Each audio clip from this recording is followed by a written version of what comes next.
Hello students, welcome to जेनिक education. तो सबसे पहले इस वीडियो को लाइक कर दो और शेयर कर दो। तो सबसे पहले हम बात करेंगे आज की हम क्या डिस्कस करने वाले हैं और लास्ट के सेशन में हमने क्या डिस्कस किया था। तो लास्ट का जो लेक्चर हुआ था बहुत दिनों बाद हुआ था। तो लास्ट का लेक्चर था वो डे 7 था मैक्स 1 का, पर्टिकुलरली लीनियर अलजेब्रा का। तो कल हमने क्या डिस्कस किया था? कल हमने डिटर्मिनेंट डिस्कस किया था, इनवर्स भी डिस्कस किया था और डिटर्मिनेंट्स की प्रॉपर्टीज हमने डिस्कस की थी। फिर इनवर्स के भी कुछ प्रॉपर्टीज थे वो हमने डिस्कस किए थे।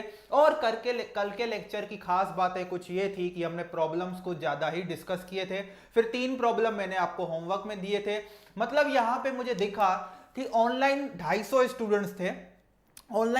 स्टूडेंट्स थे, लेकिन वहां पे जो टेलीग्राम ग्रुप है उसमें जो सॉल्यूशन देने वाले लोग थे वो कुछ 8 से 10 लोग ही थे और कुछ नहीं था, और किसी भी ने भी वहां पे रिस्पॉन्स नहीं दिया। ठीक है, चलो इससे मुझे कुछ नुकसान नहीं, नुकसान आपको ही होगा। अगर टाइम टू टाइम आप होमवर्क ले रहे हो, असाइनमेंट ले रहे हो लेकिन सॉल्व नहीं कर रहे हो तो नुकसान आपको ही होगा। फिर बाद में जब रिवाइज करने चीजें बैठोगे तो कुछ भी ध्यान में आएगा नहीं।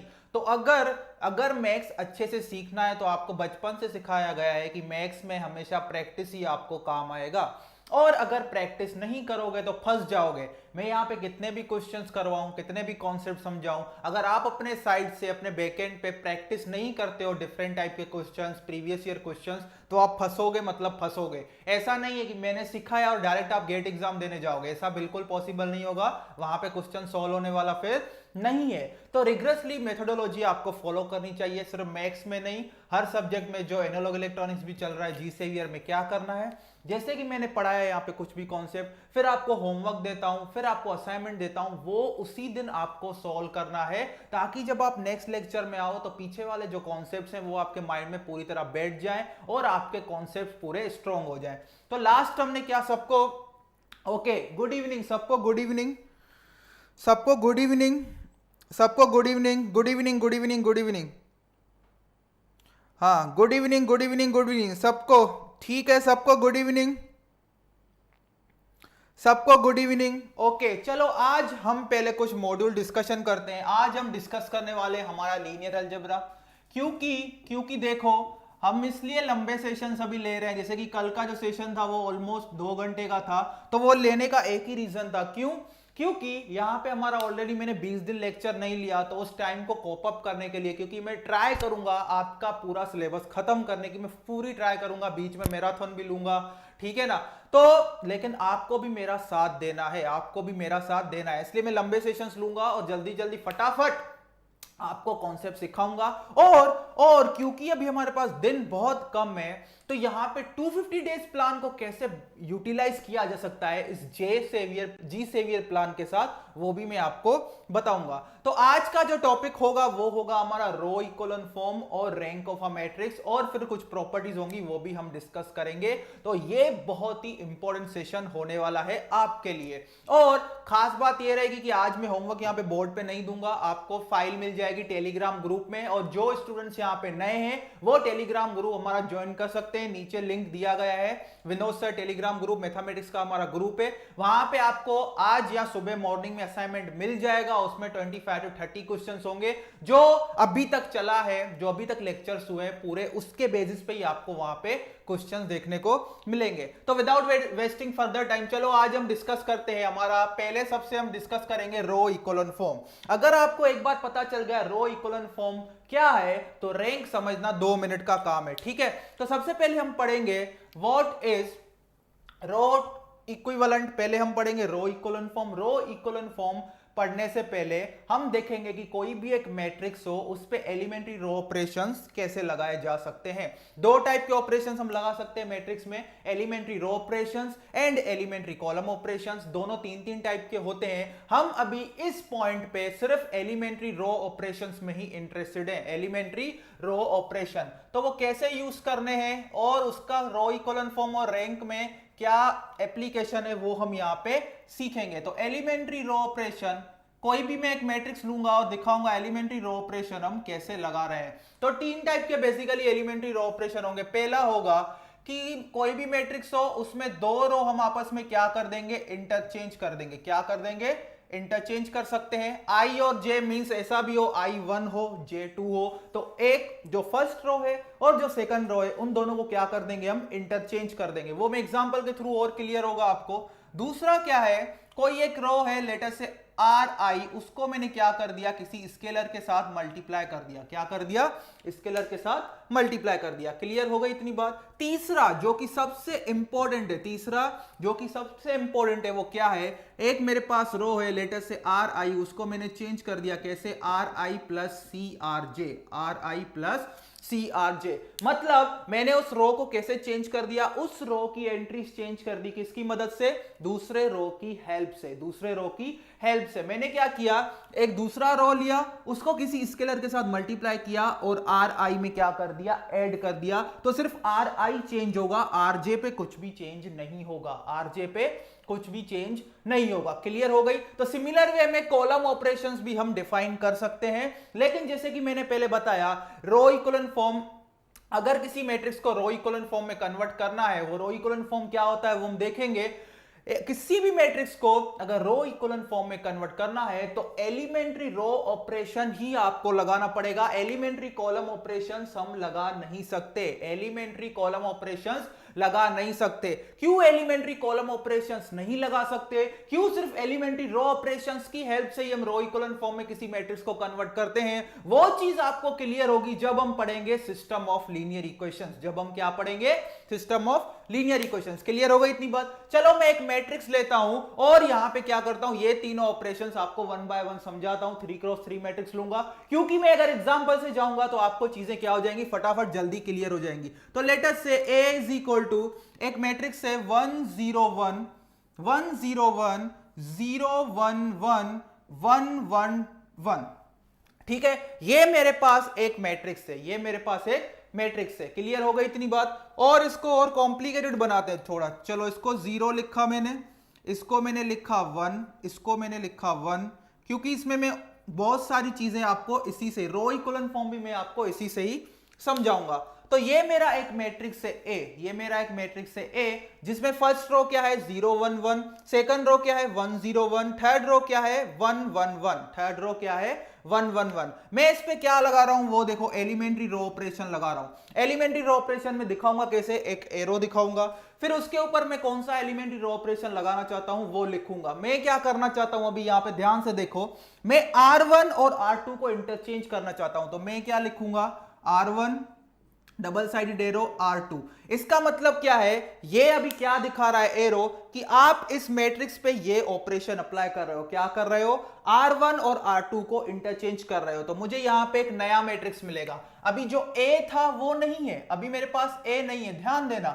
ए तो ये था, ये ओरिजिनल मैट्रिक्स था मेरे पास ए, लेकिन अभी मैं उस पे क्या लगा रहा हूं, एलिमेंट्री रो ऑपरेशन लगा रहा हूं, एलिमेंट्री रो ऑपरेशन लगा रहा हूं। तो मैट्रिक्स ए क्या हो गया, चेंज हो गया। ठीक है, R1 और R2 को क्या कर दूंगा, मैं इंटरचेंज कर दूंगा। इसका मतलब जो R1 है उसकी जगह R2 आ जाएगा, और जो R2 है उसकी जगह क्या आ जाएगा, R1 आ जाएगा। क्लियर हो गई इतनी बात। तो मेरा R1 क्या हो गया 1 0 1, क्या हो गया 1 0 1, R2 क्या हो गया 0 1 1, R2 क्या हो गया 0 1 1, R3 क्या हो गया 1 1 1, R3 क्या हो गया स्टूडेंट्स 1 1 1। क्लियर हो गई इतनी बात। अभी मैं इस पे क्या लगा रहा हूं, यहां पे ध्यान देना। तो ये वाली पहली आपको जो एलिमेंट्री रो ऑपरेशन है वो क्लियर हो गया। मैं क्या कर सकता हूं, दो रोज को मैंने क्या कर दिया, इंटरचेंज कर दिया। क्या कर दिया, इंटरचेंज। अभी देखो, अभी मैं यहां पे तीसरी यूज करूंगा, क्योंकि सबसे ज्यादा यही दो एलिमेंट्री रो ऑपरेशन आपके यूज होंगे, फर्स्ट वाला और थर्ड वाला। मैं क्या कर रहा हूं, यहां पे ध्यान दो, जो मेरे पास रो 3 है उसको मैं चेंज कर रहा हूं। कैसे चेंज कर रहा हूं, रो 3 में से रो 1 को क्या कर दूंगा, सब्ट्रैक्ट कर दूंगा। क्या कर दूंगा, सब्ट्रैक्ट कर दूंगा। आप इसको ऐसा भी यहां पे देख सकते हो, मैंने क्या किया, इसको आप ऐसा भी देख सकते हो, R3 में मैंने क्या कर दिया, R1 को पहले -1 से मल्टीप्लाई कर दिया और फिर क्या कर दिया, ऐड कर दिया। यहां पे क्लियर हुई इतनी बात। यहां पे देखो क्या हो रहा है, सिंपली R3 R1 का मतलब क्या है, मैं रो 3 के सारे एलिमेंट्स में जो रो 3 है उसके जो एलिमेंट्स हैं उसमें से क्या करूंगा, करस्पॉन्डिंग एलिमेंट्स ऑफ R1 क्या करूंगा, सब्ट्रैक्ट करूंगा। इसका मतलब क्या है, जो रो 1 का फर्स्ट, रो 3 का फर्स्ट एलिमेंट है उसमें से रो 1 का फर्स्ट एलिमेंट सब्ट्रैक्ट करूंगा, जो रो 3 का सेकंड एलिमेंट है उसमें से रो 1 का सेकंड एलिमेंट सब्ट्रैक्ट करूंगा, जो रो 3 का थर्ड एलिमेंट है उसमें से मैं रो 3 का क्या करूंगा, सॉरी रो 1 का थर्ड एलिमेंट सब्ट्रैक्ट करूंगा। इसका मतलब ये हुआ R3 R1। और इसको हम ऐसे भी देख सकते हैं, मैंने क्या किया, R1 को मैंने क्या किया, R1 को -1 से मल्टीप्लाई किया, फिर R3 में ऐड कर दिया, या इसको ऐसे भी लिख सकते हैं R3 माइनस R1। तो ये वाला हुआ, ये थर्ड वाला एलिमेंट्री रो ऑपरेशन। क्लियर हो गई इतनी बात? तो यहां पे देखो हम कैसे लिखेंगे, यहां पे देखो कैसे लिखेंगे। तो ये पहला रो था 1 0 1, सेकंड रो को मैंने कुछ नहीं किया 0 1 1, थर्ड रो में क्या कर रहा हूं, करस्पॉन्डिंग एंट्रीज को सेपरेट करूंगा, 1 -1 0 1 -0 1 1 -1 0। क्लियर हो गई इतनी बात? अभी यहां पे एक बात आपको ध्यान देनी है, यहां पे एक बात ध्यान देनी है जहां पे स्टूडेंट्स को कंफ्यूजन हो सकता है या स्टूडेंट जहां पे मिस्टेक कर सकते हैं। वो क्या है, जब मैं बोल रहा हूं R1 को -1 से मल्टीप्लाई करो और R3 में ऐड करो या R3 माइनस R1 करो, तो एक बात ये जरूर याद रखना कि जो यहां पे रिजल्टेंट मैट्रिक्स मिल रहा है उसमें मैंने R1 को -1 से मल्टीप्लाई नहीं किया है। देखो जो यहां पे मैट्रिक्स का रिजल्ट आ रहा है उसमें मैंने R1 से -1 को मल्टीप्लाई नहीं किया है। वो जो R1 से RJ से इस स्केलर को मल्टीप्लाई करना है वो अपने माइंड में, अपने दिमाग में सिर्फ हमको मल्टीप्लाई करना है, फिर सिंपली R3 में वो क्या करना है, ऐड करना है। इन शॉर्ट जब ये वाला एलिमेंट्री रो ऑपरेशन लगाएंगे तो जो रो को हम स्केलर से, जिस रो को हम स्केलर से मल्टीप्लाई करके Ri में ऐड कर रहे हैं, इस रो पे कोई भी इफेक्ट नहीं आना चाहिए। क्लियर हो गई बात? जो ओरिजिनल मैट्रिक्स है उसमें जिस रो को हम स्केलर से मल्टीप्लाई करके किसी दूसरे रो में ऐड कर रहे हैं, तो ये जो Rj वाला रो है इस पे कोई भी इफेक्ट नहीं आना चाहिए। जैसे कि यहां पे कुछ स्टूडेंट्स ऐसा कर सकते हैं, मैंने बोला R3 प्लस माइनस R1, तो रिजल्टेंट मैट्रिक्स में R1 को -1 से मल्टीप्लाई करके लिख देंगे। ऐसा नहीं करना है, ऐसा बिल्कुल नहीं करना है। आरजे पे कुछ भी इफेक्ट नहीं आएगा ओरिजिनल मैट्रिक्स में। आरजे पे जो भी इफेक्ट आएगा सी से मल्टीप्लाई करने के बाद वो सिर्फ हमारे माइंड में आएगा। ठीक है, यहां पे लिखना नहीं है, यहां पे लिखना नहीं है। क्लियर हो गई इतनी बात? तो ये आ गया मेरा R3 माइनस R1। फिर मैं एक और रो ऑपरेशन अप्लाई कर रहा हूं। देखो क्या मैंने क्या किया, R3 में से R2 को सब्ट्रैक्ट कर दिया, R3 में से R2 को सब्ट्रैक्ट कर दिया, तो मेरे को देखो क्या मिलेगा, रिजल्टेंट मैट्रिक्स 1 0 1 0 1 1 0 0 0 -1 0 0 -1। क्लियर हो गई इतनी बात? तो ये मैंने क्या किया, इस मैट्रिक्स पे एलिमेंट्री रो ऑपरेशन मैंने अप्लाई किए और फाइनल मुझे ये मैट्रिक्स मिला, फाइनल मुझे ये मैट्रिक्स मिला। क्लियर हो गई इतनी बात? यहां तक सबको डाउट है? ओ सॉरी, किसी को डाउट है यहां तक? Good evening, good evening, good. Okay okay okay, homework देना है sir, homework done sir. Okay बिल्कुल, वेरी गुड। यहां तक किसी को कुछ डाउट है तो सबसे इंपॉर्टेंट ये वाला है जो थर्ड पॉइंट, इसमें मैं क्या बता रहा हूं यहां पे फिर से सुनो। जब मैं R1 को -1 से मल्टीप्लाई कर रहा हूं वो सिर्फ अपने माइंड में कर रहा हूं, R1 को ओरिजिनल मैट्रिक्स में -1 से मल्टीप्लाई नहीं करना है। सिर्फ चेंज किस में आएगा, R3 में। ये एरो ये बता रहा है कि सिर्फ R3 में चेंज आएगा, ओरिजिनल मैट्रिक्स में R1 में कुछ भी चेंज नहीं आएगा। ओके, तो जल्दी मुझे आप यहां पे रिस्पॉन्स दीजिए तो मुझे पता चले यहां तक सब क्लियर हो गया चीजें। अगर यहां तक चीजें क्लियर हुई है तो फिर रो इक्वलन फॉर्म पे बढ़ेंगे, और रो इक्वलन फॉर्म में अगर हम बढ़ेंगे तो फिर आपको आगे रैंक पे प्रोसीड करेंगे, रैंक की कुछ प्रॉपर्टीज देखेंगे और रैंक के कुछ प्रॉब्लम्स भी देखेंगे। क्लियर? यहां तक सब क्लियर हो गया? ठीक है, चलो अभी आगे देखो, आगे कुछ मींस यहां पे देखो आगे क्या क्या होने वाला है। चलो इसको एलिमेंट्री रो ऑपरेशन को हम हटा देते हैं, इसको हमने सीख लिया। ठीक है, एलिमेंट्री रो ऑपरेशन को हमने सीख लिया। अभी देखो हम क्या किया हमने, वो देखो। लेटर से ये मेरे पास एक ओरिजिनल मैट्रिक्स था A, उस पे मैंने कुछ एलिमेंट्री रो ऑपरेशन अप्लाई किए और रिजल्टेंट मैट्रिक्स मुझे ये मिला, रिजल्टेंट मैट्रिक्स मुझे ये मिला। आगे भी इस पे और भी एलिमेंट्री रो ऑपरेशन अप्लाई करते हैं, मैं उसमें इंटरेस्टेड नहीं हूं, मैं यहां पे रुक गया। लेटर से ये मेरे पास मैट्रिक्स है B, ये है मेरे पास मैट्रिक्स B। ठीक है, तो हम क्या बोलेंगे वो यहां पे ध्यान दो, यहां पे ध्यान दो। अभी यहां पे इंपॉर्टेंट पॉइंट है, to matrices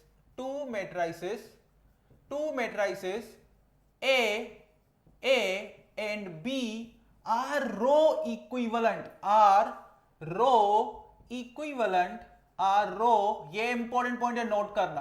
to matrices A and B are row equivalent if matrix B is obtained using elementary row operations on matrix B, using elementary row operations on matrix A, clear हो गई इतनी बात। तो मेरे पास एक matrix है A, उस पे मैंने यहां पे देखो कुछ एलिमेंट्री रो ऑपरेशन अप्लाई किए, तो मुझे क्या मिला, मैट्रिक्स बी। तो इस केस में हम बोलेंगे ये दोनों मैट्रिसेस ए एंड बी क्या है, रो इक्विवेलेंट। क्या है, रो इक्विवेलेंट। और इसको लिखेंगे ए टिडली बी, साइन को क्या बोलते हैं, टिडली।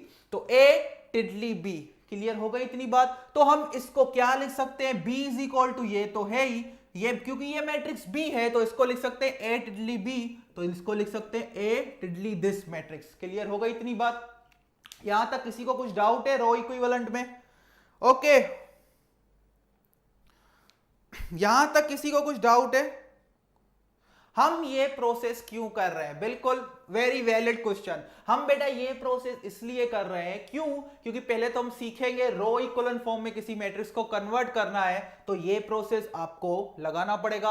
और रो इक्विवेलेंट फॉर्म इसलिए चाहिए क्योंकि जब आप सिस्टम, मेन हमारा यहां पे एक ही गोल है, सिस्टम ऑफ लीनियर इक्वेशंस को सॉल्व करना यूजिंग कॉन्सेप्ट ऑफ मैट्रिसेस। उसके लिए आपको Gauss elimination, Gauss Jordan method लगाना पड़ेगा, उसमें बैक सब्स्टिट्यूशन करना पड़ेगा, वहां पे आपका रो इक्विवेलेंट फॉर्म में मैट्रिक्स को कन्वर्ट करने का एप्लीकेशन आएगा। इसलिए हम यहां पे रो इक्विवेलेंट फॉर्म सीख रहे हैं। और किसी भी मैट्रिक्स को रो इक्विवेलेंट फॉर्म में कन्वर्ट करने के लिए आपको एलिमेंट्री रो ऑपरेशन लगाना पड़ेगा। इसलिए एलिमेंट्री रो ऑपरेशन कैसे लगाते हैं वो मैं यहां पे आपको सिखा रहा हूं। क्लियर हो गई इतनी बात? ओके ओके ओके, चलो सबको क्लियर हो गया। तो अगर एक मैट्रिक्स है ए, उस पे मैंने एलिमेंट्री रो ऑपरेशन अप्लाई किए और एक कुछ रिजल्टेंट मैट्रिक्स आ गया है, तो हम उस केस में क्या बोलेंगे, these two matrices are row equivalent, these two matrices are row equivalent. A टिडली, फिर ये हम मैट्रिक्स लिखेंगे, यहां पे फिर इक्वल का साइन नहीं लगाएंगे, यहां पे टिडली का साइन लगाएंगे। ये हमें बताएगा कि ये दोनों मैट्रिसेस क्या है, ये वाला मैट्रिक्स जो कि ए था और ये जो मैट्रिक्स था वो क्या था, दोनों रो इक्विवेलेंट हैं, दोनों क्या है, रो इक्विवेलेंट। क्लियर हो गई इतनी बात।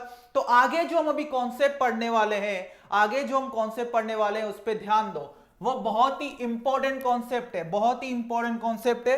मैं इसको ए को यहां पे नहीं मिटा रहा हूं, जो हमने एलिमेंट्री रो ऑपरेशन हमने लगाए हैं उस पे क्यों नहीं मिटा रहा हूं, वो थोड़ी देर में आपको क्लियर हो जाएगा। तो यहां पे इतनी बातें क्लियर हो गई, आई होप आपको, कि किसी भी मैट्रिक्स पे एलिमेंट्री रो ऑपरेशन कैसे लगाते हैं और एलिमेंट्री रो ऑपरेशन अप्लाई करने के बाद जो एक मैट्रिक्स मिलेगा, उन दोनों मैट्रिक्स को हम क्या बोलेंगे, these two matrices are row equivalent. Clear हो गई इतनी बात। अभी हम आते हैं रो इक्विवेलेंट फॉर्म पे, रो इक्विवेलेंट फॉर्म पे हम आते हैं, रो इक्विवेलेंट फॉर्म पे हम आते हैं।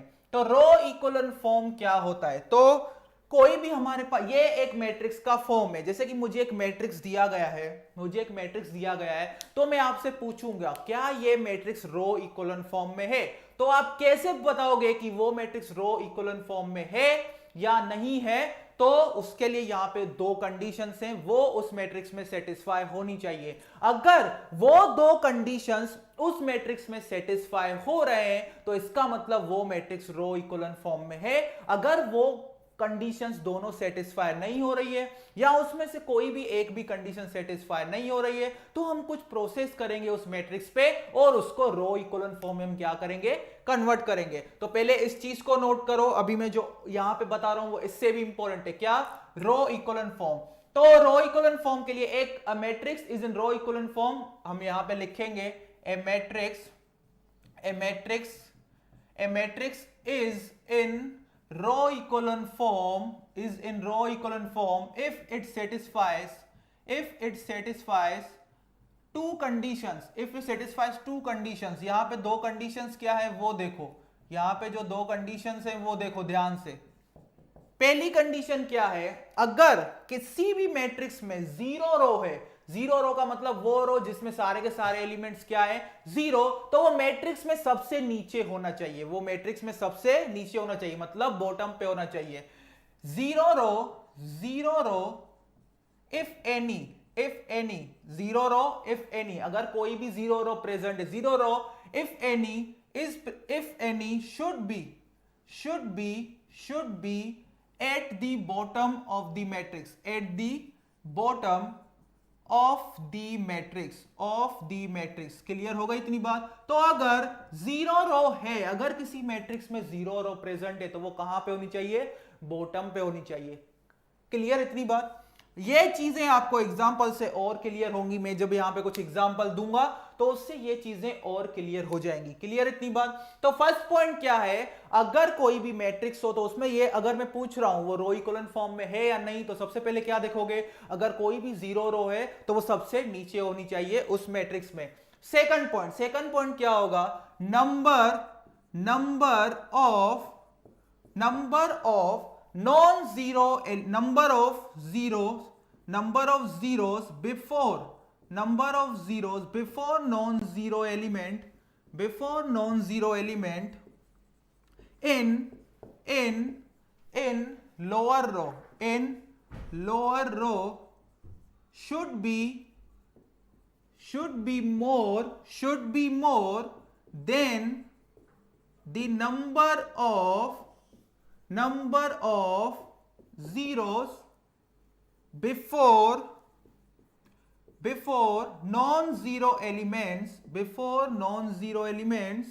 before non-zero elements in upper row। Clear हो गई इतनी बात? तो इसका मतलब क्या है वो देखो। इसका मतलब ये है number of zeros before the non zero element, मतलब कोई भी रो हो उसमें जो नंबर ऑफ जीरोस है, कितने जीरोस हैं before the non zero element, वो जो नीचे वाली रो में होगा काउंट, वो ऊपर वाली रो से क्या होना चाहिए? ज्यादा होना चाहिए। क्या होना चाहिए? ज्यादा। ये जब एग्जांपल के थ्रू हम सीखेंगे तो चीजें और क्लियर होंगी। तो यहां पे ध्यान दो, इस मैट्रिक्स में देखो, ये वाला जो हमें मैट्रिक्स मिला है वो देखो, ये वाला जो एक मैट्रिक्स है, लेटस से ये एक मैट्रिक्स है ए, लेटस से मेरे पास ये मैट्रिक्स है ए, ये मेरे पास एक मैट्रिक्स है। क्या ये मैट्रिक्स रो इक्विवेलेंट फॉर्म में है? क्या ये मैट्रिक्स रो इक्विवेलेंट फॉर्म में है? जो ये ए वाला मैट्रिक्स है, क्या ये रो इक्विवेलेंट फॉर्म में है? ओके,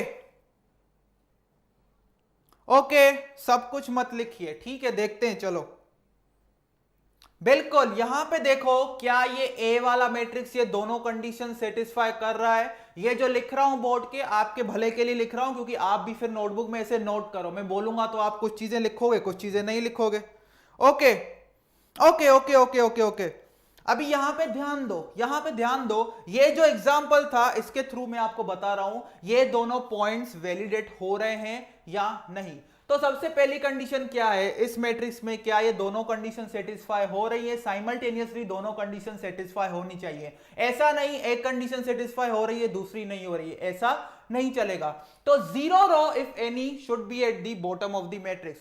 तो इस मैट्रिक्स में तो जीरो रो है ही नहीं। जीरो रो का वो मतलब होता है जिसमें सारे के सारे एलिमेंट्स क्या हो? जीरो हो। तो इसमें पहली पॉइंट का तो कुछ रोल होगा ही नहीं। अभी दूसरी पॉइंट पकड़ो, क्या बोल रही है? Number of zeros before non zero element in lower row should be more than number of zeros before non zero element in upper row. अभी यहां पे ध्यान देखो, अगर मैं रो 1 और रो 2 को कंपेयर करूं, ये सारी रोज के लिए वैलिड होना चाहिए कंपैरिजन जब करेंगे। तो जब मैं रो 1 और रो 2 को कंपेयर कर रहा हूं, तो मेरे लिए जो ये लोअर रो होगा वो कौन सा होगा? R2। जो सेकंड वाला रो होगा वो लोअर रो होगा। मैं R1 और R2 को कंपेयर कर रहा हूं तो R2 क्या होगा? मेरा लोअर रो। और जो R1 होगा वो क्या होगा? अपर रो। क्या होगा? अपर रो। तो यहां पे देखो, यहां पे ध्यान दो, जो सेकंड रो है उसमें जीरोस कितने हैं before non zero element? Before first non zero element कितने हैं? एक। और जो फर्स्ट रो है उसमें जीरोस कितने हैं before non zero element in that row? Zero. कितने? जीरो। तो यहां पे एक जीरो है, यहां पे एक भी जीरो नहीं है। इसका मतलब इन दो रोज के बीच में ये वाला पॉइंट वैलिडेट है। ठीक है, अभी हमें कंसेक्यूटिव पकड़ना है। पहले हमने फर्स्ट और सेकंड को कंपेयर किया, अभी हम सेकंड और थर्ड को कंपेयर करेंगे। ऐसे ही 4 क्रॉस 4 मैट्रिक्स होगा तो थर्ड और 4 को कंपेयर करेंगे। इस रो में देखो, इस रो में थर्ड रो R2 और R3 को हम कंपेयर करते हैं, तो R2 और R3 के लिए लोअर रो कौन सा होगा? R3। अपर रो कौन सा होगा? R2। तो यहां पे देखो, R3 R3 में before first non zero element, यहां पे जो नॉन जीरो लिखा है ना, before first non zero element, यहां पे एक ऐड कर दो, before first non zero element. इस रो का जो फर्स्ट नॉन जीरो एलिमेंट है -1, उससे पहले कितने जीरोस हैं? 2, और सेकंड रो में कितना है? 1, तो इसमें भी सेकंड पॉइंट वैलिडेट हो गई। फर्स्ट पॉइंट का तो इधर रोल था ही नहीं, सेकंड पॉइंट क्योंकि वैलिड हो गया है तीनों रोज में, इसका मतलब ये मैट्रिक्स किस में है? रो इकोलन फॉर्म में है। किस में है? रो इकोलन फॉर्म में है। और एक बात यहां पे आपको ये ध्यान देनी है, ये बात आपको एक ध्यान देनी है, वो क्या? जो ओरिजिनल मैट्रिक्स था यहां पे A, जिस पे मैंने एलिमेंट्री रो ऑपरेशन लगाए, फिर मुझे ये मैट्रिक्स मिला, ठीक है? तो यहां पे ध्यान में देखो अपने नोटबुक में, जो ओरिजिनल मैट्रिक्स था A, वो रो इकोलन फॉर्म में नहीं था, वो रो इकोलन फॉर्म में नहीं था, उसमें ये वाली कंडीशन सेटिस्फाई नहीं हो रही थी। क्लियर होगा इतनी बात? लेकिन मैंने उस पे एलिमेंट्री रो ऑपरेशन लगाया, फिर ये मैट्रिक्स आ गया, और फिर मैंने क्या बोला? ये मैट्रिक्स रो इकोलन फॉर्म में है। इसका मतलब अगर कोई भी मैट्रिक्स दिया हो, अगर कोई भी मैट्रिक्स मुझे दिया हो, अगर वो रो इकोलन फॉर्म में नहीं है, तो मैं उस पे एलिमेंट्री रो ऑपरेशंस अप्लाई कर सकता हूं, उस पे एलिमेंट्री रो ऑपरेशंस अप्लाई करके उसको रो इकोलन फॉर्म में कन्वर्ट कर सकता हूं। इसलिए मैंने पहले ही एलिमेंट्री रो ऑपरेशंस आपको सिखा दिए।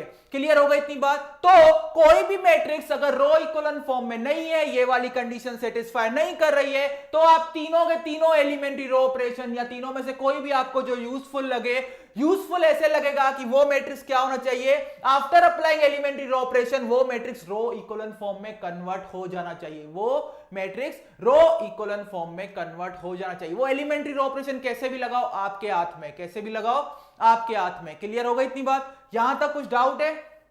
यहां तक कुछ डाउट है? Okay okay okay okay okay okay okay, यहां तक सब डाउट? ओके, चलो यहां तक सब डाउट नहीं, मतलब यहां तक सब क्लियर, ठीक है? तो चलो अभी हम कुछ एग्जांपल्स देखते हैं, अभी हम कुछ एग्जांपल्स देखते हैं रो इकोलन फॉर्म में। एक और एग्जांपल देखते हैं, उसको कन्वर्ट करते हैं रो इकोलन फॉर्म में, ताकि आपकी उस पर कमांड आ जाएगी किसी भी मैट्रिक्स को रो इकोलन फॉर्म में कैसे हम कन्वर्ट कर सकते हैं। तो ये अभी मैं क्वेश्चन लिखूंगा, उसका आंसर आपको देना है, मुझे स्टेप बाय स्टेप बताना है कि उसको रो इकोलन फॉर्म में कैसे कन्वर्ट करेंगे। तो यहां पे एक मैट्रिक्स है 1 2 1 1 2 1, मेरे पास एक मैट्रिक्स है, और क्या है? 1 0 2, ये क्या है? 1 0 2, और थर्ड रो क्या है? 2 3 1, थर्ड रो क्या है? 2 3 1, 2 3 1, ठीक है? तो इस मैट्रिक्स को हम रो इकोलन फॉर्म में कन्वर्ट करना है, इस मैट्रिक्स को रो इकोलन फॉर्म में कन्वर्ट करना है। देखो कैसे करेंगे, तो मैं यहां पे कुछ टिप्स बताऊंगा आपको कैसे करने हैं। तो सबसे पहले आपको क्या करना है? सबसे पहले जो फर्स्ट रो का यहां पे नॉन जीरो एलिमेंट है, उसके नीचे दोनों एंट्रीज को जीरो बना दो। उसके नीचे अगर दोनों एंट्रीज को जीरो बनाना है तो क्या करना पड़ेगा? मुझे इस एंट्री को जीरो बनाना है। यहां पे मुझे कुछ भी इंटरेस्ट नहीं है, कुछ भी आए, ये दो एंट्रीज कुछ भी आए, मुझे कुछ लेना देना नहीं है। मेरा पहला टारगेट होगा जो फर्स्ट रो का फर्स्ट नॉन जीरो एलिमेंट है, जो फर्स्ट रो का फर्स्ट नॉन जीरो एलिमेंट है, उसके नीचे की दोनों एंट्रीज क्या बनाऊं? जीरो बनाऊं। तो यहां पे अगर मैं देखो, और फिर क्या करेंगे? इन दोनों को जीरो बनाने के लिए हम एलिमेंट्री रो ऑपरेशन अप्लाई कर सकते हैं। क्लियर हो गई इतनी बात? और एलिमेंट्री रो ऑपरेशन ऐसे ही मत अप्लाई करना, ऐसे अप्लाई करना ताकि हमारा टाइम कम लगे, हमारा टाइम कम लगे। जैसे कि इसमें मुझे दिख रहा है, अगर मैं R2 को चेंज कर दूं, कैसे? R2 में से डायरेक्टली R1 को सबट्रैक्ट कर दूं, क्योंकि R1 का भी पहला एलिमेंट 1 है, R2 का भी पहला एलिमेंट 1 है, तो 1 - 1 क्या हो जाएगा? 0 हो जाएगा। 1 - 1 क्या हो जाएगा? 0। तो 1 2 1 1 2 1, ये आ गया 0। और यहां पे एक बात ध्यान देना, जब R2 - R1 कर रहे हैं तो ध्यान दो, सिर्फ 1 - 1 = 0 नहीं, यहां पे इन दोनों एलिमेंट्स पे भी ऑपरेशन लगेगा। ये क्या होगा? 0 - 2 क्या होगा? 0 - 2 मींस -2। क्लियर हो गई इतनी बात? फिर क्या होगा? 2 - 1 मींस 1, ठीक है? 2 माइनस, अभी इसको भी मुझे 0 बनाना है, इसको भी मुझे 0 बनाना है, तो मैं देखो कैसे बनाऊंगा इसको 0। मैं क्या करूंगा? R3 को चेंज कर दूंगा, कैसे? R3 - 2R1, R3 - 2R1। इसका मतलब क्या है? पहले रो 1 के सारे एलिमेंट्स को मैं 2 से मल्टीप्लाई करूंगा, फिर R3 में से क्या कर दूंगा? सबट्रैक्ट कर दूंगा, क्योंकि मुझे इसको क्या करना है? 0 करना है। तो 1 को अगर 2 से मल्टीप्लाई किया -2 से, तो क्या होगा -2, फिर इसमें ऐड कर दूंगा तो ये एलिमेंट क्या हो गया मेरा 0, क्या हो गया 0। फिर क्या होगा 3 इन -4, क्योंकि 2 इंटू -2 कितना होगा 4 होगा, 3 - 4 कितना होगा -1, 3 - 4 कितना होगा -1। फिर यहां पे देखो 1 - 2 कितना होगा -1, 1 - 2 कितना होगा -1। क्लियर होगा इतनी बात, यहां तक सब क्लियर है। तो यहां पे देखो 1 के नीचे मैंने दोनों क्या बना दिए 0 बना दिए, दोनों मैंने क्या बना दिए 0 बना दिए। क्लियर होगा इतनी बात। अभी यहां पे देखो मैं क्या करूंगा, अभी मैं यहां पे क्या कर रहा हूं वो देखो, R2 और R3 को इंटरचेंज कर रहा हूं, R2 और R3 को इंटरचेंज कर रहा हूं। ये क्या लगा रहा हूं एलिमेंट्री रो ऑपरेशन, क्या लगा रहा हूं एलिमेंट्री रो ऑपरेशन, 0 - 2 1, 0 - 2 1। क्लियर होगा इतनी बात। तो यहां पे देखो आगे हम बढ़ेंगे, अभी आगे बढ़ेंगे, ये रो इक्विवेलेंट फॉर्म में कैसे करना है मैट्रिक्स को कन्वर्ट वो मैं आपको सिखा रहा हूं। और जिसको यहां पे लिखना है लिख लो, मैंने पूरा यहां पे चीजें लिख दी है, इसलिए पूरी पॉइंट्स में लिखवा रहा हूं ताकि आपको नोटबुक में सब अच्छे से याद रहे। अभी मैं क्या कर रहा हूं R2 और R3 को मैंने इंटरचेंज कर दिया। अभी मैं क्या करूंगा वो देखो, जो ये वाला एलिमेंट है सेकंड रो में, जो फर्स्ट नॉन जीरो एलिमेंट है, सेकंड रो में जो फर्स्ट नॉन जीरो एलिमेंट है उसके नीचे में 0 बनाऊंगा, उसके नीचे में क्या बनाऊंगा 0 बनाऊंगा। ध्यान रहे यहां पे एक बात ध्यान रखना, जो पहला रो था उसको कुछ भी छेड़छाड़ नहीं करनी है, जो फर्स्ट रो था उसको मैंने पूरा सेटल कर दिया है। कैसे, फर्स्ट रो का जो फर्स्ट नॉन जीरो एलिमेंट था उसके नीचे मैंने दोनों क्या बना दिए 0 बना दिए, दोनों क्या बना दिए 0। तो अभी एलिमेंट्री रो ऑपरेशन अप्लाई करने के लिए क्या करेंगे, हम फर्स्ट रो को टच नहीं करेंगे, हम किसकी हेल्प लेंगे सेकंड और थर्ड रो की। क्लियर होगा इतनी बात। तो यहां पे देखो मुझे क्या करना है, इसको मुझे 0 बनाना है, इसको मुझे क्या बनाना है 0, और R1 की हेल्प लेनी नहीं है तो सिंपली मैं किसकी हेल्प लूंगा R2 की। तो R3 चेंजेस टू में क्या करूं, इसको मैं सिंपली अगर -2 से मल्टीप्लाई करके इसमें ऐड कर दूं तो ये क्या हो जाएगा 0, क्योंकि -1 इंटू -2 2 होगा, -2 + 2 क्या हो जाएगा 0 हो जाएगा, क्या हो जाएगा 0। क्लियर होगा इतनी बात। तो क्या होगा A इक्विवेलेंट टू क्या हो जाएगा वो यहां पे देखो, फर्स्ट रो तो एज इट इज था 1 2 1, first row as it is था 1 2 1, सेकंड रो को कुछ हमने छेड़छाड़ नहीं किया 0 -1 -1, थर्ड रो में ये वाला एलिमेंट तो 0 ही था और ये वाला एलिमेंट हो गया 0। देखो थर्ड रो को मैंने -2 से मल्टीप्लाई किया, फिर इसमें ऐड कर दिया, तो 0 को -2 से मल्टीप्लाई करोगे तो 0 आएगा, 0 + 0 क्या होगा 0। -1 को -2 से मल्टीप्लाई करेंगे तो क्या हो जाएगा +2, और -2 में ऐड कर देंगे तो वो क्या आ गया 0। -1 को -2 से मल्टीप्लाई करेंगे तो आएगा 2, 2 + 1 आपका कितना हो जाएगा यहां पे 3 हो जाएगा, क्या हो जाएगा 3 हो जाएगा। क्लियर हो गई इतनी बात, यहां तक सब क्लियर हो गया। तो ये मैट्रिक्स आ गया आपका रो इक्विवेलेंट फॉर्म में, क्या आ गया रो इक्विवेलेंट फॉर्म में। देखो यहां पे देख सकते हो, इन दो रोज को कंपेयर करो, नंबर ऑफ जीरोस 1 है, यहां पे 0 है, तो सेकंड कंडीशन सेटिस्फाई हो रही है। इन दो रोज को कंपेयर करो, यहां पे नंबर ऑफ 0 2 है, यहां पे नंबर ऑफ 0 1 है, तो यहां पे भी सेकंड कंडीशन सेटिस्फाई कर रही है। फर्स्ट कंडीशन का यहां पे कोई भी रोल नहीं है, क्योंकि यहां पे 0 कंप्लीट 0 रो है ही नहीं। क्लियर होगा इतनी बात। और यहां पे एक बात आपको और ध्यान रखनी है, यहां पे आपको कुछ देखने को मिलेगा, क्या, अगर मेरे पास स्क्वायर मैट्रिक्स है, जैसे कि 3x3 मैट्रिक्स, अगर मेरे पास स्क्वायर मैट्रिक्स है, अगर मेरे पास स्क्वायर मैट्रिक्स है, उसको अगर मैं रो इक्विवेलेंट फॉर्म में कन्वर्ट कर रहा हूं तो ये देखो ये मैट्रिक्स क्या बन गया अपर ट्रायंगुलर मैट्रिक्स, क्या बन गया अपर ट्रायंगुलर मैट्रिक्स। तो किसी भी स्क्वायर मैट्रिक्स को अगर आप उसको रो इक्विवेलेंट फॉर्म में कन्वर्ट कर रहे हो तो आपको रिजल्टेंट मैट्रिक्स जो मिलेगा वो क्या मिलेगा अपर ट्रायंगुलर मैट्रिक्स। क्लियर होगा इतनी बात। Okay okay okay okay okay ठीक है। तो किसी ने यहां पे देखो ध्यान दो, किसी ने यहां पे मुझे बोला R2 और R3 को इंटरचेंज क्यों कर दिया, बिल्कुल मत करो। R2 और R3 को इंटरचेंज क्यों कर दिया, बिल्कुल मत करो। सिंपली मैंने इसलिए किया क्योंकि कैलकुलेशन इजी हो जाएगा और कुछ भी नहीं। क्यों, देखो यहां पे अगर मैं R2 और R3 को इंटरचेंज नहीं करता हूं तो मुझे जो सेकंड रो का फर्स्ट नॉन जीरो एलिमेंट है उसके नीचे वाले एलिमेंट को क्या बनाना पड़ेगा जीरो बनाना पड़ेगा, उसके लिए -2 से किसको मल्टीप्लाई करना पड़ेगा, -2 को -1/2 से मल्टीप्लाई करना पड़ेगा। अगर मैं ये रोज इंटरचेंज नहीं करता हूं और मुझे अगर रो इक्विवेलेंट फॉर्म में जाना है तो सिंपली क्या करूंगा, R2 को -1/2 से मल्टीप्लाई करूंगा और इसमें ऐड कर दूंगा, तो आंसर आपका कुछ और आएगा, आंसर आपका कुछ और आएगा। तो इसका कंक्लूजन ये निकला, इसका सिंपली कंक्लूजन ये निकला कि किसी एक मैट्रिक्स के लिए एक यूनिक रो इक्विवेलेंट फॉर्म नहीं हो सकता, किसी एक मैट्रिक्स के लिए यूनिक रो इक्विवेलेंट फॉर्म नहीं हो सकता, एक मैट्रिक्स के लिए एक से ज्यादा रो इक्विवेलेंट फॉर्म क्या है, पॉसिबल है। Are you agree with me और नॉट? ठीक है, ठीक है, हाँ इंटरचेंज करो, अगर इंटरचेंज कर रहे हो कि इंटरचेंज नहीं कर रहे हो तो भी रो इक्विवेलेंट फॉर्म आ जाएगा। अगर इंटरचेंज नहीं कर रहे हो तो इसको क्या करोगे, -1/2 से मल्टीप्लाई करके इसमें ऐड कर दोगे तो भी यहां पे 0 आ जाएगा, लेकिन यहां पे फिर -2 ही होगा और यहां पे क्या होगा, 1 होगा। इसका मतलब कि किसी भी मैट्रिक्स के एक से ज्यादा रो इक्विवेलेंट फॉर्म पॉसिबल है, ऐसा नहीं है कि एक ही रो इक्विवेलेंट फॉर्म उसका पॉसिबल होगा। किसी भी, फिर से बार बार बोल रहा हूं, किसी भी मैट्रिक्स के लिए एक से ज्यादा रो इक्विवेलेंट फॉर्म पॉसिबल।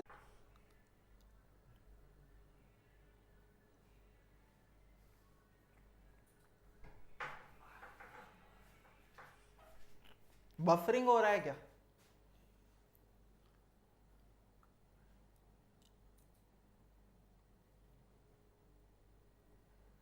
आ गया आ गया आ गया।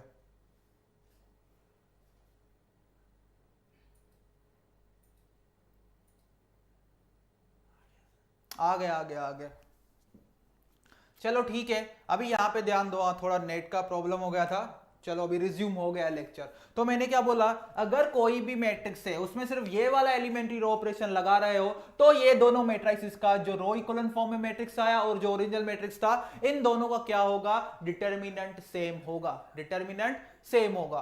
क्लियर होगा इतनी बात? यहां तक रो इक्विवेलेंट फॉर्म में किसी को डाउट है तो जल्दी बोल दो। ओके, यहां तक रो इक्विवेलेंट फॉर्म में किसी को डाउट है, मैट्रिक्स को रो इक्विवेलेंट फॉर्म में कैसे कन्वर्ट करना है, अभी भी किसी को डाउट है तो पूछ लो, क्योंकि अगर रो इक्विवेलेंट फॉर्म आपको नहीं आ रहा है तो रैंक निकालने भी नहीं आएगा और सिस्टम ऑफ लीनियर इक्वेशंस में भी फंस जाओगे। ओके ओके, चलो ठीक है, ओके ठीक है ठीक है, चलो everything is fine now. No sir, यहां पे रो इक्विवेलेंट फॉर्म में किसी को डाउट? अभी तक रो इक्विवेलेंट फॉर्म चल रहा है, उसमें किसी को डाउट? ओके, लास्ट लाइन क्या थी, मैं भूल गया, क्या था लास्ट लाइन? चलो लास्ट लाइन मुझे लगता है ये था, लास्ट लाइन मुझे लगता है ये था, अगर कोई भी मैट्रिक्स हो जैसे कि ए, उसमें अगर सिर्फ मैं इस टाइप का एलिमेंट्री रो ऑपरेशन लगा के क्या कर रहा हूं, रो इक्विवेलेंट फॉर्म में मैट्रिक्स को कन्वर्ट कर रहा हूं, सिर्फ ये वाला इस टाइप का एलिमेंट्री रो ऑपरेशन लगा के, तो दोनों का डिटरमिनेंट क्या होगा, सेम होगा। अगर ऐसा नहीं है, कोई दूसरा भी एलिमेंट्री रो ऑपरेशन अप्लाई कर रहा हूं, जो पहले दो एलिमेंट्री रो ऑपरेशन थे उसमें से कोई एक ऑपरेशन या दोनों ऑपरेशन में यूज कर रहा हूं, फिर ये वाला ऑपरेशन भी यूज कर रहा हूं, तो डिटरमिनेंट 100% चेंज हो जाएगा। क्लियर होगा इतनी बात? यहां तक सब क्लियर? चलो अभी यहां तक क्योंकि सारी चीजें क्लियर हैं तो अभी हम आगे बढ़ते हैं rank of a matrix, rank of a matrix. तो इसी को ही हम लिखते हैं। अभी यहां पे ध्यान दो, रैंक ऑफ अ मैट्रिक्स क्या होता है, वो एक सिंपली एक नंबर होता है जो हमें फाइंड करना है, और रैंक ऑफ अ मैट्रिक्स की एप्लीकेशन आपकी आएगी सिस्टम ऑफ लीनियर इक्वेशंस में, सिस्टम ऑफ लीनियर इक्वेशंस में उसकी बहुत एप्लीकेशन है। फिर अगर आपको चेक करना है कि given set of vectors is linearly independent और नॉट, तो वहां पे भी क्या आएगा, आपका रैंक का एप्लीकेशन आएगा। तो ये सबसे इंपॉर्टेंट कॉन्सेप्ट है आज का, rank, rank of A matrix, rank of A matrix. तो रैंक सिंपली क्या होता है, रैंक क्या होता है, इसको डिनोट करते हैं हम रो से, या सिंपली लिखेंगे रैंक ऑफ ए, सिंपली क्या लिखेंगे, रैंक ऑफ ए और रो ऑफ ए। ये सिंपली एक नंबर है, क्या होता है, number, number of non zero rows, number of non zero rows of matrix A, of matrix A in row equivalent form, in row equivalent form. ठीक है, तो मैट्रिक्स ये रैंक सिंपली क्या है, एक नंबर है, और वो नंबर फाइंड करना तो सिंपली हम क्या करेंगे, कोई भी एक मैट्रिक्स दिया हो, कोई भी एक मैट्रिक्स अगर दिया हुआ है तो उसको सिंपली रो इक्विवेलेंट फॉर्म में कन्वर्ट करो। सिंपली रो इक्विवेलेंट फॉर्म में कन्वर्ट करने के बाद देखो नंबर ऑफ नॉन जीरो रोज कितने हैं। नॉन जीरो रो का मतलब होता है वो रो जिसमें एटलीस्ट एक नॉन जीरो एलिमेंट प्रेजेंट हो। जैसे कि यहां पे देखो थर्ड रो क्या है, नॉन जीरो रो, क्योंकि इसमें एटलीस्ट एक एलिमेंट नॉन जीरो है। क्लियर होगा इतनी बात। तो अगर मुझे रैंक निकालना है किसी भी मैट्रिक्स का तो सिंपली मैं क्या करूंगा, उस मैट्रिक्स को पहले क्या करूंगा, रो इक्विवेलेंट फॉर्म में कन्वर्ट करूंगा। रो इक्विवेलेंट फॉर्म में एक बार मैंने कन्वर्ट किया, फिर देखूंगा कितने रोज नॉन जीरो हैं, तो जितने रोज नॉन जीरो होंगे उतना ही क्या होगा, उस मैट्रिक्स का क्या होगा, रैंक होगा। क्या होगा, रैंक। अभी ये मेरे पास एक मैट्रिक्स है जो कि ऑलरेडी रो इक्विवेलेंट फॉर्म में है, तो बताओ इसका रैंक कितना होगा। रैंक ऑफ दिस मैट्रिक्स कितना होगा, नंबर ऑफ नॉन जीरो रोज, और यहां पे number of rose non zero रोज कितने हैं, 3 है। कितने हैं, 3, जो कि यहां पे आपको दिख रहे हैं। Number of non zero rows not in original form but in row equivalent form, but in row equivalent form. Clear होगा इतनी बात। चलो एक और एग्जांपल लेते हैं। लेट अस से मेरे पास एक मैट्रिक्स है 1 0 1 0 1 1 0 0 0 0 0 0। बताओ इस मैट्रिक्स का रैंक क्या होगा, इस मैट्रिक्स का रैंक क्या होगा, और क्या ये मैट्रिक्स रो इक्विवेलेंट फॉर्म में है, क्या ये मैट्रिक्स रो इक्विवेलेंट फॉर्म में है, बताओ मुझे जल्दी, क्या ये मैट्रिक्स रो इक्विवेलेंट फॉर्म में है। ओके ओके, बिल्कुल बिल्कुल, very good very good very good. नहीं, अगर दो की दो फुल नॉन जीरो रो का क्या मतलब होता है, अच्छा मैं ऐसा समझ रहा हूं, फुल नॉन जीरो रो का मतलब ये होगा, फुल नॉन जीरो रो का मतलब ये होगा कि सारे के सारे एलिमेंट्स उन दोनों रोज में क्या हो, नॉन जीरो, एक भी एलिमेंट जीरो नहीं हो, ऐसा पॉसिबल नहीं है। पूरे full two non zero rows not possible in row equivalent form. Clear, okay.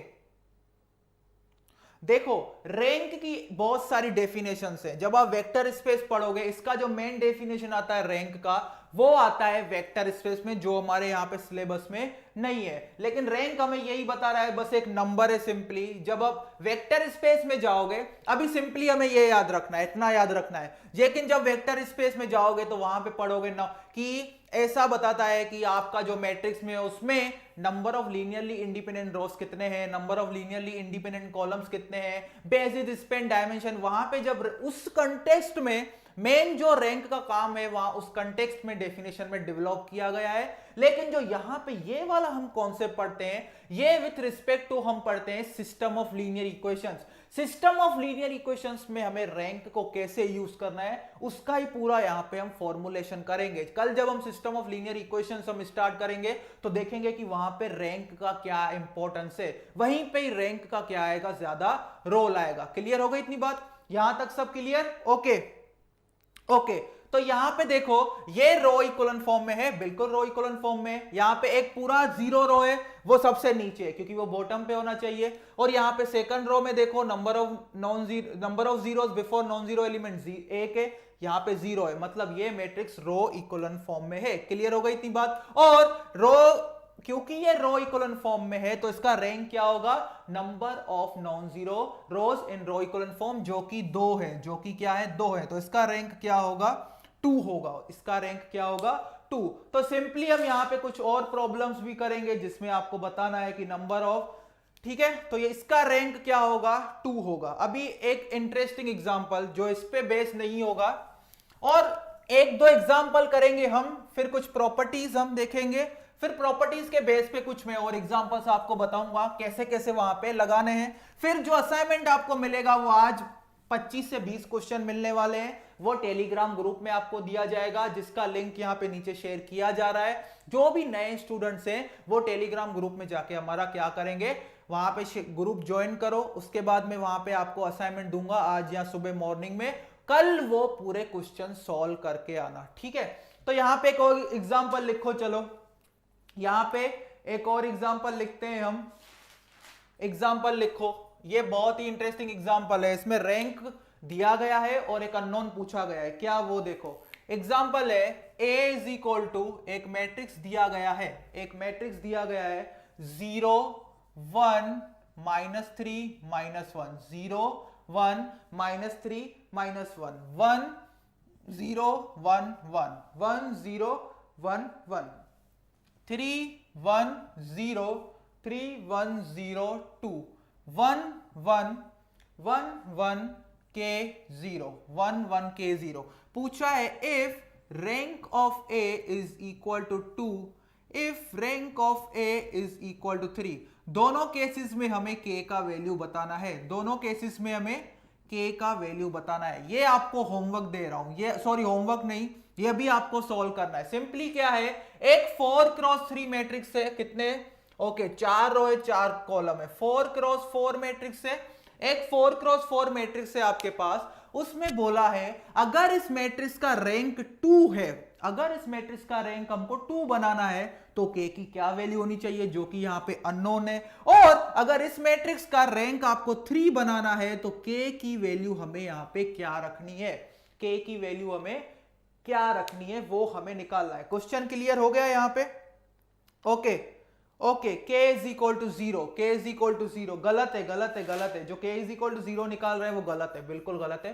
ठीक है, तो यहां पे हमें क्वेश्चन क्लियर होना चाहिए। सबसे पहले एक मैट्रिक्स दिया गया है, उसमें पूछा गया है अगर इस मैट्रिक्स का रैंक, अगर इस मैट्रिक्स का रैंक आपको 2 बनाना है तो k की वैल्यू क्या होनी चाहिए, जो कि यहां पे अननोन है। और अगर इस मैट्रिक्स का रैंक 3 बनाना है तो इस अननोन की वैल्यू क्या होनी चाहिए, इस अननोन की वैल्यू क्या होनी चाहिए। क्लियर हो गई इतनी बात? अभी यहां पे ध्यान दो, अभी यहां पे ध्यान दो कैसे हमें इस सिचुएशन को कोप अप करना है, कैसे सिचुएशन को कोप अप करना है। तो सबसे पहले हम, क्योंकि हमें रैंक का, हमें यहां पे रैंक चाहिए, तो रैंक के लिए हम कहां पे जाएंगे, रो इक्वलन फॉर्म में जाएंगे। तो सबसे पहले इस मैट्रिक्स को रो इक्वलन फॉर्म में कन्वर्ट करेंगे।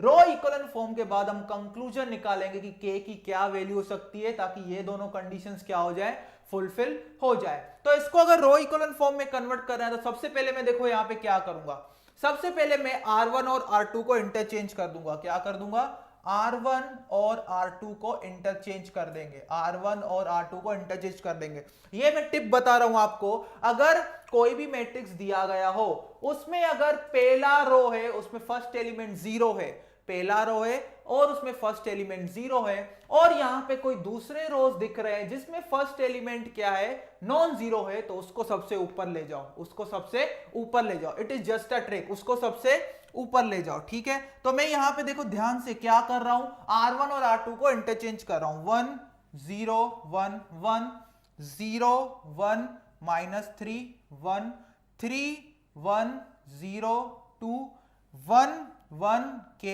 0 1 1 k 0। तो मैंने क्या बताया, अगर कोई भी मैट्रिक्स दिया हो उसमें फर्स्ट रो में पहला एलिमेंट 0 है और कोई दूसरा रो ऐसा प्रेजेंट है जिसमें फर्स्ट एलिमेंट क्या है, नॉन जीरो है, तो उस रो को टॉप पे लेके आओ, उस रो को टॉप पे लेके आओ। क्लियर हो गई इतनी बात? यहां तक सब क्लियर है? अभी आगे हम क्या करेंगे, वो पहले वाला जो हमने अप्रोच किया, क्या, जो फर्स्ट रो का फर्स्ट नॉन जीरो एलिमेंट है उसके नीचे के सारे एलिमेंट्स हमको क्या बनाने हैं, 0 बनाने हैं। तो ये एलिमेंट तो ऑलरेडी 0 है, तो यहां पे सेकंड मींस यहां पे सेकंड रो में कुछ भी चेंज नहीं करना, हमें चेंज कहां करना है, थर्ड रो में और किसमें, फोर्थ रो में। तो मुझे थर्ड, इसको अगर मुझे 0 बनाना है तो सिंपली मैं क्या करूंगा, यहां पे ध्यान दो, सिंपली मैं क्या करूंगा, R1 को -3 से मैं मल्टीप्लाई करूंगा और इसमें ऐड कर दूंगा, क्योंकि 3 और -3 क्या हो जाएगा, 0 हो जाएगा। तो मैंने क्या किया, R3 को चेंज किया, कैसे, R3 में से R1 को क्या किया मैंने, R1 को पहले R3 से मल्टीप्लाई किया और R3 में से क्या कर दिया, सब्ट्रैक्ट कर दिया, और साइमल्टेनियसली क्या कर रहा हूं, R4 को भी चेंज कर रहा हूं। क्या करूंगा, R4 minus R1, R4 minus R1, क्योंकि इसको भी मुझे 0 बनाना है, तो सिंपली 1 माइनस 1 मुझे देगा 0, और यहां पे 3 माइनस 3 मुझे क्या देगा, 0।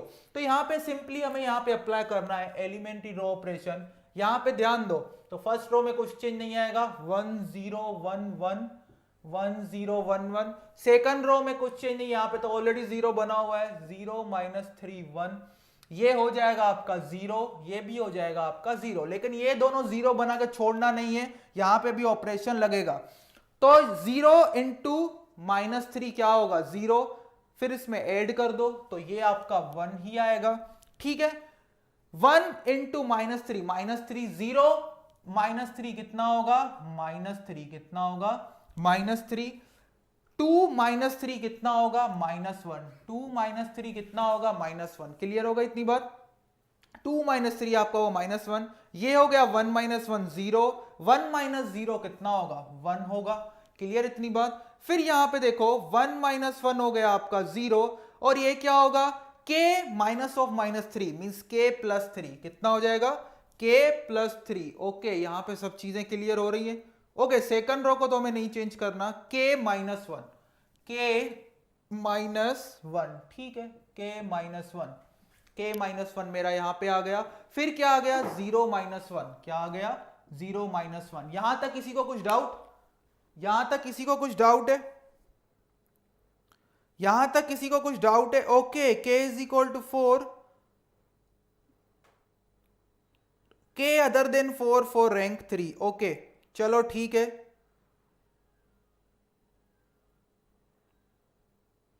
हाँ ठीक है, ठीक है, ठीक है। हाँ ऐसा भी बोल सकते हो, डायगोनल के नीचे वाले एलिमेंट्स को हमें 0 बनाना है, ठीक है, वो भी ठीक है, अप्रोच वो भी ठीक है। यहां तक किसी को कुछ डाउट नहीं होना चाहिए। तो सिंपली हमने क्या किया वो देखो, ये मेरे पास एक मैट्रिक्स था 0 1 -3 -1 1 0 1 1 3 1 0 2 1 1 k 0, यहां तक हमें पता है। अभी मैंने क्या किया, इसको रो इक्विवेलेंट फॉर्म में मुझे चेंज करना है, तो सिंपली मैंने क्या कर दिया, R1 और R2 को इंटरचेंज कर दिया। तो देखो क्या हो गया, 1 0 1 1 0 1 -3। ओके, यहाँ पे -1 है, यहाँ पे -1 है, तो यहाँ पे भी क्या आएगा, -1, यहाँ पे -1। फिर मैंने क्या किया, R4 - R1 R3 changes to R3 - 3R1। तो ये जो पहला एलिमेंट है उसके नीचे मैंने क्या कर दिया, तीनों 0 कर दिए। देखो देखो, डायगोनल के नीचे के एलिमेंट्स आपको 0 ही बनाना है। किसी लड़के ने कमेंट किया है कि सर रो इक्विवेलेंट फॉर्म में तो यही मतलब होता है कि जो आपके डायगोनल है उसके नीचे के सारे एलिमेंट्स आपको क्या बनाना है, 0 बनाना है। Very good, very good. लेकिन वो सिर्फ स्क्वायर मैट्रिक्स के लिए एप्लीकेबल होगा, जो कि हमने देखा, अगर स्क्वायर मैट्रिक्स को रो इक्विवेलेंट फॉर्म में ले जाओगे तो वो आपका क्या बना, अपर ट्रायंगुलर मैट्रिक्स। उसका वही मतलब होता है कि डायगोनल के नीचे के सारे एलिमेंट्स आपके क्या बन गए, 0 बन गए। लेकिन ये लॉजिक आप सिर्फ स्क्वायर मैट्रिक्स में ही अप्लाई कर सकते हो। अगर आपका मैट्रिक्स स्क्वायर नहीं है तो ये वाला लॉजिक अप्लाई नहीं कर सकते। क्लियर हो गई इतनी बात। चलो अभी क्या करेंगे, जो सेकंड रो में फर्स्ट नॉन जीरो एलिमेंट है उसके नीचे के दोनों एलिमेंट्स हमें क्या बनाने पड़ेंगे, 0 बनाने पड़ेंगे। तो कैसे बनाएंगे, सिंपली R3 को क्या कर दो, R3 - R1, sorry R3 - R2, R3 - R2। R4 में भी क्या कर दो, R4 - R2, क्योंकि 1 - 1 0 हो जाएगा, ये भी 1 - 1 क्या हो जाएगा, 0 हो जाएगा। क्या हो जाएगा, 0 हो जाएगा। तो फर्स्ट क्या था, 1 0 1 1, फर्स्ट क्या है 1 0 1 1, सेकंड क्या है 0 1 -3 -1, ये 0 0, इनमें कुछ भी छेड़छाड़ नहीं होगी, ये बन गए दोनों 0 0, ठीक है। और ये क्या हो गया, -3 + 3, ये हो गया 0, -1 + 1, ये भी हो गया 0, k - 1 + 3, तो ये कितना हो गया, k + 2, ये कितना हो गया, k + 2, -1 + 1, ये कितना हो गया 0। अभी मैं क्या करूंगा, R2 R3 और R4 को मैं क्या कर दूंगा, चेंज कर दूंगा, इंटरचेंज कर दूंगा, ठीक है। तो यहां पे अभी ध्यान दो, लास्ट में मैट्रिक्स क्या आया वो देखो, बहुत ही इंपॉर्टेंट है, 1 0 0 0 0 1 1 0 1 1 1 -3 -1। क्योंकि मैं इन दोनों को इसलिए इंटरचेंज कर रहा हूं क्योंकि मुझे 0 रो कहां पे चाहिए, बॉटम पे चाहिए, रो इक्विवेलेंट फॉर्म के लिए, रो इक्विवेलेंट फॉर्म के लिए, क्योंकि इसका मुझे कुछ अता पता नहीं है, ये 0 भी हो सकता है, नॉन 0 भी हो सकता है। k + 2 और ये हो गया 0, ये हो गया 0। यहां तक किसी को कुछ डाउट है डेरिवेशन में, ये बहुत ही इंपॉर्टेंट क्वेश्चन था। Okay, k = 2 for rank 2 and k should not be equal to, ये कौन सी भाषा है भाई। Okay, very good, very good. अभी यहां पे ध्यान दो, यहां पे ध्यान दो, कुछ स्टूडेंट्स ने यहां पे सही आंसर भी दे दिया है, मतलब मैं बोलूंगा ऑलमोस्ट सारे स्टूडेंट्स ने यहां पे सही अप्रोच ही किया है इसको।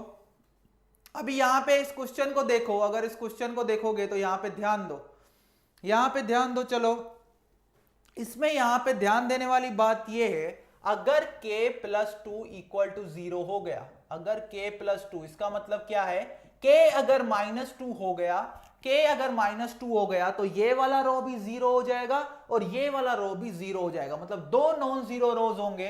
इसका मतलब क्या होगा, इस केस में रैंक क्या होगा, a का 2 होगा। क्या होगा, 2 होगा। क्लियर होगा इतनी बात। और अगर k -2 के बराबर नहीं है तो रैंक ऑफ a कितना हो जाएगा, 3 हो जाएगा, क्योंकि इस केस में ये वाला एलिमेंट 0 हो गया, मतलब दो जीरो रोज होंगे और दो नॉन जीरो रोज होंगे। इसका मतलब a का रैंक कितना होगा, 2 होगा।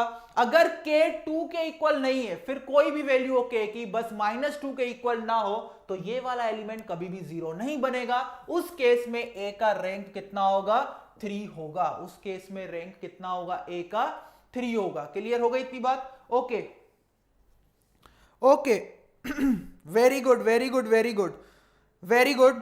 तो यहां तक किसी को कुछ डाउट है? इस क्वेश्चन में किसी को कुछ डाउट है तो मुझे बताओ। इस क्वेश्चन में अगर किसी को कुछ भी डाउट है तो बताओ, नहीं तो हम फिर आगे प्रोसीड करें प्रॉपर्टीज ऑफ रैंक पे। प्रॉपर्टीज ऑफ रैंक पे हम आगे प्रोसीड करें। इस क्वेश्चन में किसी को कुछ डाउट है तो फटाफट कमेंट करो, क्योंकि आगे मैं प्रॉपर्टीज बताने वाला हूं, फिर प्रॉपर्टीज से इंपॉर्टेंट कंक्लूजन्स भी हमें निकालने हैं। क्लियर हो गई इतनी बात? चलो जल्दी, no doubt sir. Okay very good. सब क्लियर तो हो गया ना आपको कि दो मैट्रिसेस को रो इक्विवेलेंट कब बोलेंगे? एलिमेंट्री रो ऑपरेशन अप्लाई करने के बाद हम रो इक्विवेलेंट बोल सकते हैं। फिर कोई भी एक मैट्रिक्स तो हुआ, हो गया। चलो फिर से रिज्यूम करते हैं लेक्चर को। आज 2 बार प्रॉब्लम हो गया है। आज अभी हम जो आगे डिस्कस करने वाले हैं वो properties of rank. Properties of rank तो ये बहुत ही इंपॉर्टेंट है, आप याद रखो, इसको नोट करो। Properties of rank of matrix. Properties of rank of matrix क्या याद रखना है वो देखो। लेटेस्ट से एक मैट्रिक्स से पहला प्रॉपर्टी, एक मैट्रिक्स से A जिसका साइज है n क्रॉस m, जिसका साइज है m क्रॉस n, तो उसका जो रैंक होगा वो क्या होगा, minimum of 2, 3, minimum of 2, sorry n, m, n। ठीक है, इसका मतलब क्या है? इसका मतलब ये, अगर मेरे पास 2 क्रॉस 3 एक मैट्रिक्स है जिसका साइज है 2 क्रॉस 3, तो उसका रैंक क्या होगा, minimum of less than equal to minimum of 2, 3। मतलब इस मैट्रिक्स का रैंक क्या होगा, 2 होगा या उससे कम होगा, उससे ज्यादा नहीं हो सकता। इसका मतलब इन दोनों नंबर्स में से जो भी कम नंबर होगा वही उस मैट्रिक्स का क्या हो सकता है, रैंक हो सकता है, या इस मैट्रिक्स का रैंक उस नंबर से कम होगा। तो ये प्रॉपर्टी सिंपली हमें ये बता रही है। तो पहली यहां पे इसका मतलब क्या है, अगर लेटर से एक मैट्रिक्स है A जिसकी साइज है 3 क्रॉस 4, तो एक श्योरिटी हमें पक्की हो जाएगी कि उसका रैंक कभी भी 3 से ज्यादा नहीं हो सकता। 3 से कम होगा या 3 के बराबर हो सकता है, 3 से ज्यादा नहीं हो सकता, 4 नहीं हो सकता। क्लियर हो गई इतनी बात? सिर्फ एक ही मैट्रिक्स है जिसका रैंक 0 होता है, वो होता है नल मैट्रिक्स। जिसका रैंक क्या होता है, एक 0 मैट्रिक्स है, उसी का ही रैंक क्या होगा, नल 0 होगा। तो आप एक बात याद रखो, एक बात याद ये रखो कि अगर एक ही मैट्रिक्स है जिसका रैंक 0 पॉसिबल है, वो क्या है, 0 मैट्रिक्स। वो क्या है, 0 मैट्रिक्स। क्लियर हो गई इतनी बात? तीसरा पॉइंट, अगर दो मैट्रिक्स प्रोडक्ट में है तो इनका रैंक जो होगा ओवरऑल वो क्या होगा, less than equal to minimum of rank of A and B. Rank of A and B, ठीक है। जो इनके इंडिविजुअल्स रैंक होंगे उनमें से कौन सा नंबर मिनिमम है, कौन सा नंबर छोटा है, वही क्या होगा, इस प्रोडक्ट का रैंक उसके बराबर होगा या उससे क्या होगा, कम होगा। उसके बराबर होगा या उससे कम होगा। क्लियर हो गई इतनी बात? यहां तक सब क्लियर हो गया?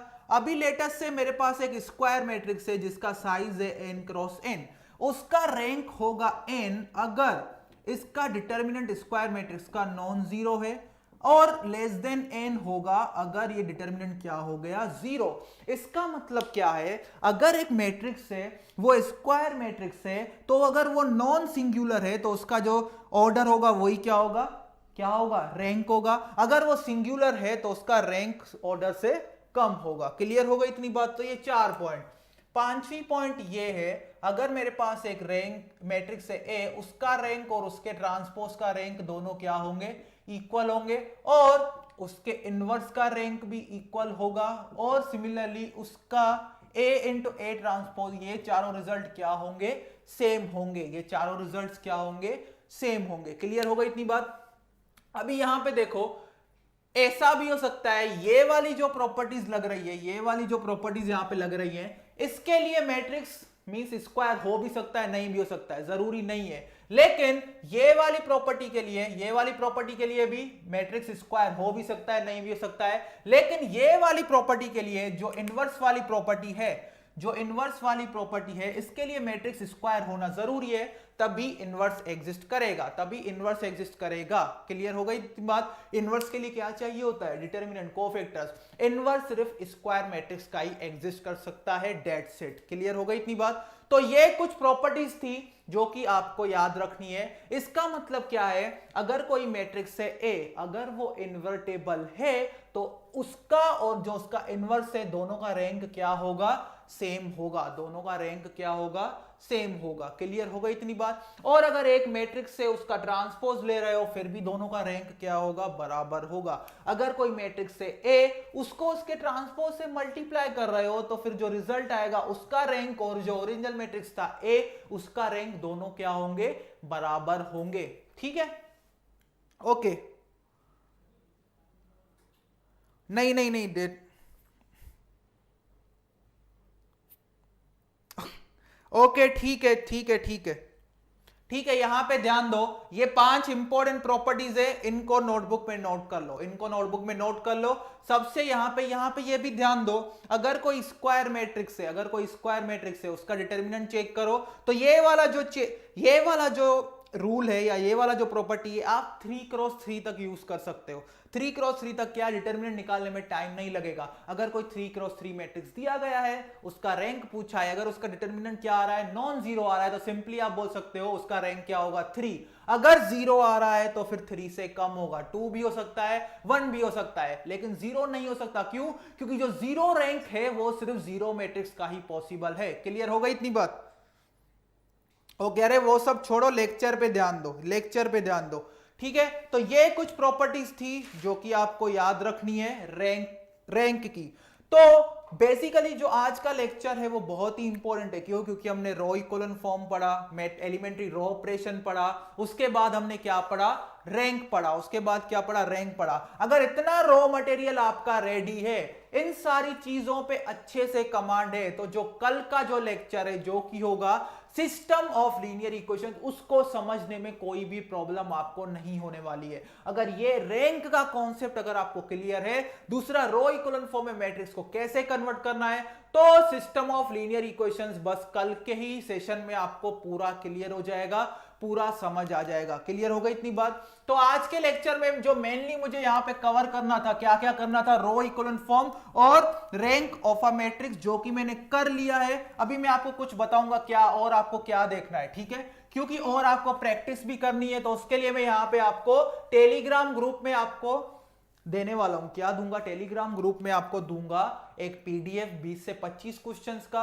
आज जो भी कॉन्सेप्ट्स पढ़ाए हैं, जो भी मैंने रैंक की प्रॉपर्टीज लिखवाई है, उसके बेस पे ही वो सारे क्वेश्चंस आपको सॉल्व करने हैं। उसमें डिटर्मिनेंट्स के भी क्वेश्चंस हैं, इनवर्स पे भी क्वेश्चंस हैं, जो मैंने कल करवाए थे उसका असाइनमेंट नहीं दिया। अभी क्या करना है आपको, देखो कुछ चीजें फॉलो करनी है। हमारे चैनल पे जेनिक एजुकेशन पे 250 डेज मैक्स प्लान है, 250 डेज का मैथमेटिक्स का प्लान है। क्या है?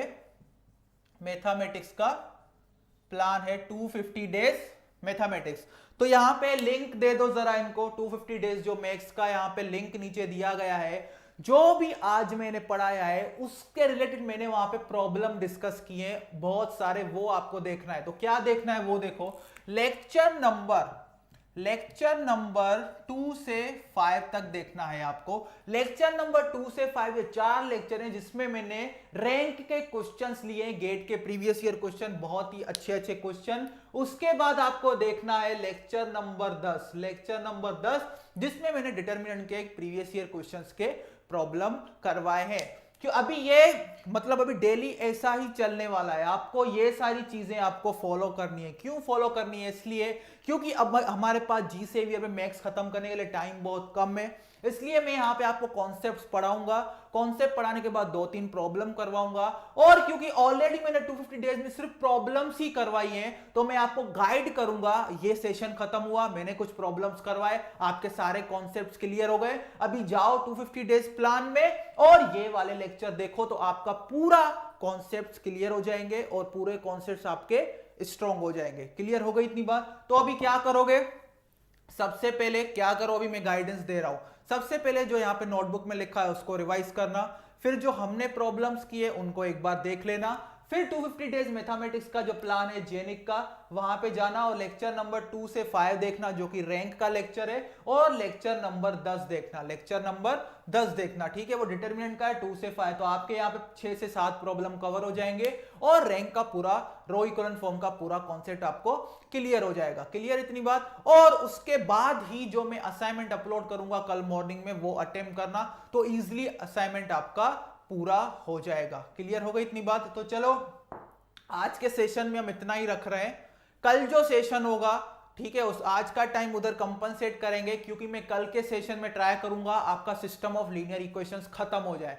क्योंकि सिस्टम ऑफ लीनियर इक्वेशंस खत्म हो गया तो उसके बाद मेनली एक ही टॉपिक बचेगा लीनियर अलजेब्रा में, जो कि होगा आपका क्या, eigen values and eigen vectors. तो हम ट्राई करेंगे आने वाले 2 से 3 सेशन में, भले ही कुछ लंबा सेशन लेना पड़े, आपका लीनियर अलजेब्रा एटलीस्ट कंक्लूड हो जाए, ताकि हम मूव कर पाए कैलकुलस पे, जो कि बहुत ही लंबा है। क्लियर? तो कैलकुलस में भी हम सेम पैटर्न फॉलो करेंगे। मैं आपको कॉन्सेप्ट सिखाऊंगा, कॉन्सेप्ट सिखाने के बाद आपको मींस कुछ प्रॉब्लम्स करवाऊंगा और फिर आपको 250 डेज के लिए गाइड करूंगा। और ट्रस्ट मी, बिलीव मी, जी सेवियर के साथ जो मैं आपको गाइड करूंगा, ये प्रॉब्लम्स देखो जाके 250 डेज प्लान में, एट द एंड ऑफ जी सेवियर आप रियलाइज करोगे कि मैथ्स में मेरा कितना अच्छा कमांड बन चुका है। ठीक है, तो आज लेक्चर में इतना ही रख रहे हैं। कल क्या पता 2 घंटे से ज्यादा भी सेशन जा सकता है, तो कल बी प्रिपेयर्ड, बी रेडी, और सारे प्रॉब्लम्स कल असाइनमेंट के सोल्व करना, क्योंकि कोई भी प्रॉब्लम अगर कल सोल्व नहीं होता है हम यहाँ पे लाइव डिस्कस करेंगे। ठीक है, तो मिलते हैं कल इसी टाइम पे 9 बजे। तब तक के लिए सबको गुड नाइट।